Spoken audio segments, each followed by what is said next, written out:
Hey guys, welcome to my news bulletin today. Title: Israel pledges to venture up crusade against Hamas. Handfuls slaughtered after Israeli powers dispatch airstrikes into Gaza as struggle raises.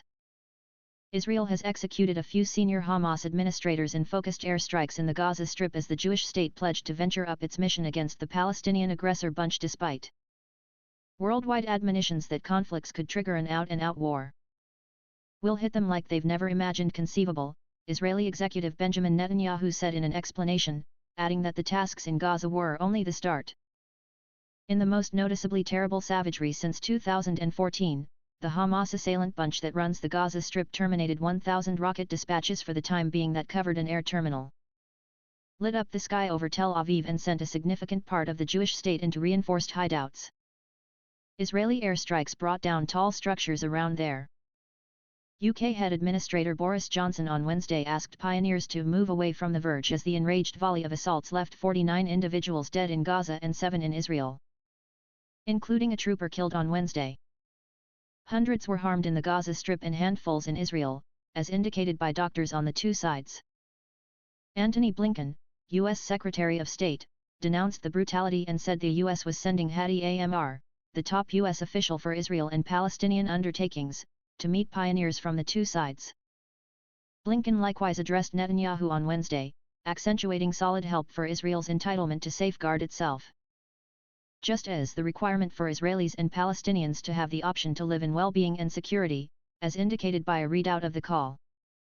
Until further notice, the threats seem to have accomplished their political closures for both Hamas and Netanyahu, investigators said.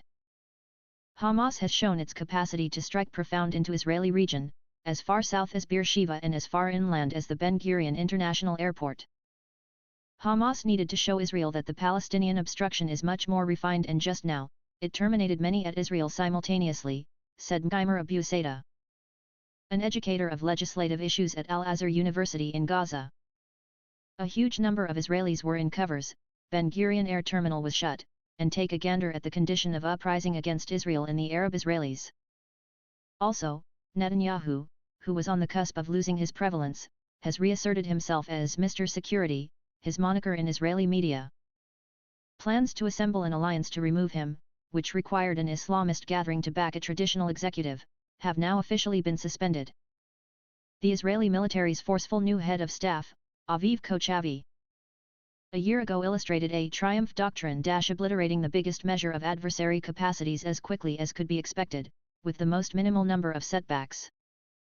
Between activities, the Israeli armed force endeavors to develop an extremely huge bank of military focuses on that it can assault. The thought is to hit Hamas so much that the following time before they utilize such power, they will reconsider, said Amir Avivi, a resigned brigadier general who has worked with a past armed force boss.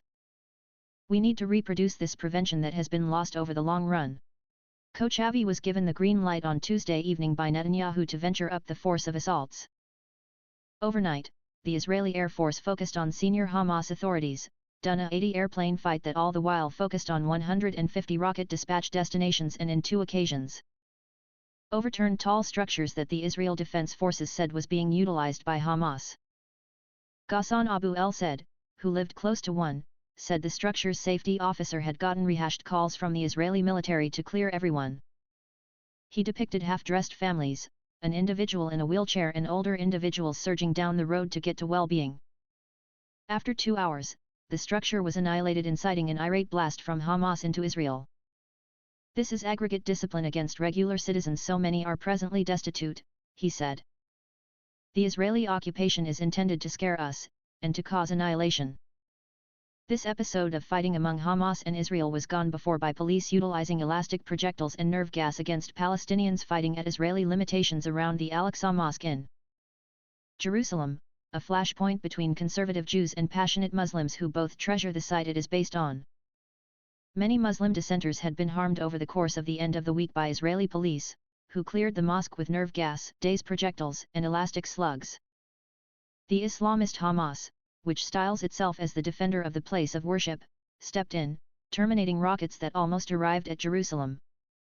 Hamas did this to save Al-Aqsa from the Zionists. "No cost is too high to even think about saving our blessed mosque," said Zaid, a 19-year-old at a clinic in Gaza. keeping an eye on his companion's wounds from a wrecked window close to an Israeli airstrike. What else would we be able to do when we see the Jews disregarding our Palestinian siblings? In an indication of spreading agitation, a large number of Israeli Arabs showed up for fights in the Arab-ruled north of the country. One Jewish city hall leader considered it an intifada or uprising.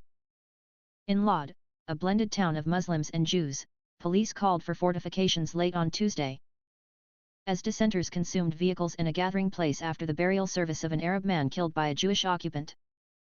Seeing the slaughter in Lod and the aggravations the nation over by an induced and ruthless Arab horde harming individuals and surprisingly assaulting holy Jewish spaces is reprehensible, said Israeli President Reuven Rivlin.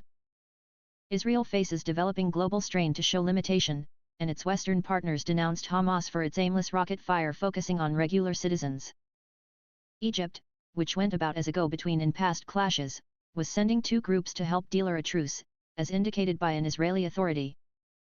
Russia's Unfamiliar Service said Wednesday that a senior Hamas official had vowed to stop assaults if different nations constrained Israel to end its security activity close to the Al-Aqsa Mosque and unlawful measures against Arabs in East Jerusalem. Extra detailing by Max Seddon in Moscow and Katrina Manson in Washington get alarms on Arab-Israel struggle when another story is distributed.